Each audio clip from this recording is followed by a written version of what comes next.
एक राजा था। राजा की हजामत बनाने जो नाई आता था, उसकी पत्नी नैण बहुत ही सुंदर स्त्री थी। एक बार वजीर ने नाइन को देखा तो वह देखता ही रह गया। एक बार नाई की अनुपस्थिति में उसने राजा से कहा, हे प्रभु, स्त्रियां तो बहुत देखी हैं, लेकिन नैण पर तो आंख टिकाए नहीं टिकती। उसे तो आपकी सेज पर होना चाहिए। राजा तो स्वभाव से ही सामंत वृत्ति का था।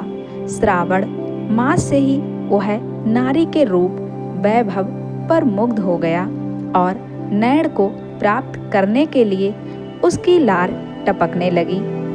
वजीर ने उसे परामर्श दिया, महाराज, नाई को कहीं बाहर भिजवा सकें तो उसकी अनुपस्थिति में नैण को फुसलाया जा सकता है। राजा ने नाई को बुलाकर कहा, मुझे स्त्री चाला की जरूरत है। जहाँ कहीं से ही संभव हो सके जाकर तुरंत ले आओ।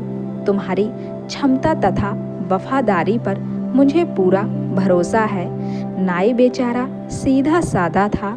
वह सोच में पड़ गया। उसे तो स्त्री चाला नाम की बला का भी नहीं पता था। वह उदास सा घर पहुंचा, बिना खाए पिए खाट पर लेट गया। उसकी पत्नी ने पूछा, इतने घबराए हुए क्यों हो? नाई ने रोनी सी सूरत बनाकर कहा, राजा ने मुझे स्त्री चाला लाने का आदेश दिया है, पर मैं उसके बारे में कुछ भी नहीं जानता। व्यर्थ की मुसीबत गले पड़ गई है। नैण ने विश्वस्त स्वर में कहा, तुम तो व्यर्थ में स्त्री चाला की चिंता कर रहे हो। जाओ राजा से कहो, मैं स्त्री चाला तो ले आऊँगा, लेकिन पहले मुझे 4 करोड़ रुपए दे दो। नाई राजा के पास गया और 4 करोड़ रुपए ले आया। नाइन ने रुपए लिए और संभाल कर रख लिए। उसने अपने पति को छिपा दिया। दिन छिपने के बाद नैण सज धज कर गाँव में घूमने लगी।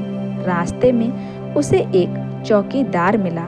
वह बड़ी आत्मीयता से बोला, प्रिय, तुम कहाँ जा रही हो? तो नाइन बोली, मेरा पति राजा के लिए स्त्री चाला लेने बाहर गया है। घर में मैं अकेली हूँ और ऊपर से ये बैरी अंधियारी रात, सो मैं परिचितों के घर जा रही हूँ। चौकीदार ने कहा, घर अपना ही अच्छा होता है। रात को मैं ही तुम्हारे घर आऊँगा। पहरेदार को छोड़कर क्यों तुम अत्यंत्र जाती हो? नाइन ने अच्छा कहा और आगे चल दी। फिर उसे गांव का नंबरदार मिला। नाइन की महक से उसका भी शरीर पिघलने लगा।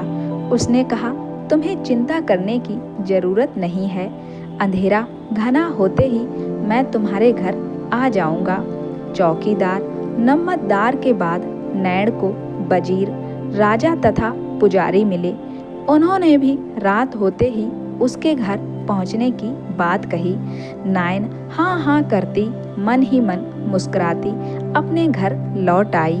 अब घर पहुंचते ही उसने चूल्हा जलाया और उसमें 2 लकड़ियां लगा दी और पतीला चढ़ा दिया।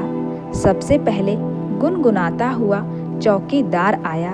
वह अभी नाइन को छूने की कल्पना ही कर रहा था कि नंबरदार ने आवाज लगा दी।